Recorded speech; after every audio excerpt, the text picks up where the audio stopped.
Kinumpirma Department of Labor and Employment Eastern Samar Field Office nga maabotin sobra 800 Gs nga mga estudyante nga out of school youth ang nakatalaan nga mabuligan niya nga tuig pinaagin special program for employment of students. Sumalakan Ma'am Salvacion A. Yepes, OIC Provincial Head Handoli Eastern Samar, ini nga mga benepisyaryo inti ka nga 17 nga mga buong tuhabugos nga probinsya. Ini nga programa ay nagtutuyo nga mataganhin temporaryo nga trabaho ang mga kabataan agud makatero kirahin kwarta para era pag-eskwela.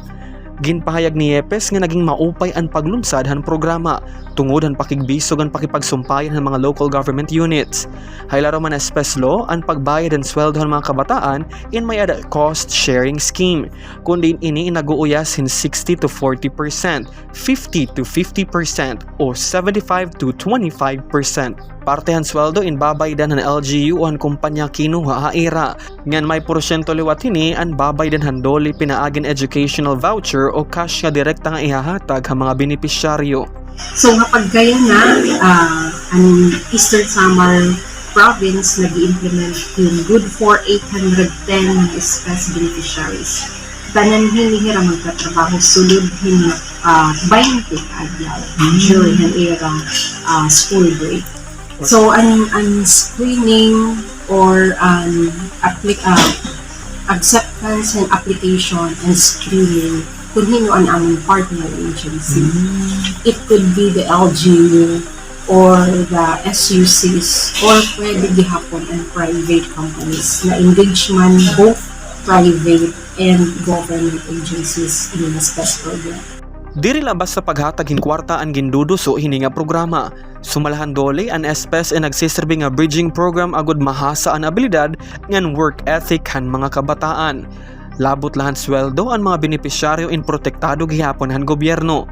Kaapihan nakakarawat amo ang insurance cover. Sigurado nga may daihara proteksyon samtang aada ha oras sa trabaho. Work experience. Ang nira serbisyo in pwede nira gamitin nga work experience. Kung hirain mag-a-apply na hin permanente nga trabaho, hiton tidaraon nga panahon. Ngayon financial support. Direkta nga bulig para mga barayda na eskwelahan, suganan matrikula, sapatos, ngan uniforme. Importansya ng SPES program, maaraman kita ng libre na ang tuition, especially ang ating mga public schools, state universities and colleges.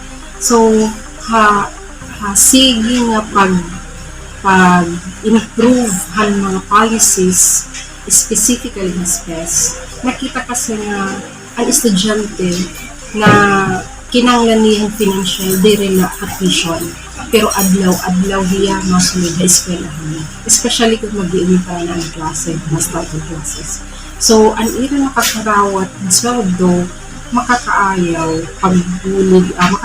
pagpapalit ka ng uniforms, school supplies, sapatos, or kung ano. Padayong liwat naton monitoring handoli Eastern Samar Field Office ngadton mga munisipyo agud masiguro nga ang mga kabataan in aada hiton talwa sa kondisyon nga nakakakarawat hinhusto nga benepisyo nga para haira. Naglalaom hiyepes nga mas damo pa nga mga kabataan ang mabuligan ng gobyerno hiton masunod nga mga tuig. Tikan diri syudad han Borongan. Julius Gilbert Malian, Eastern Samar News Service.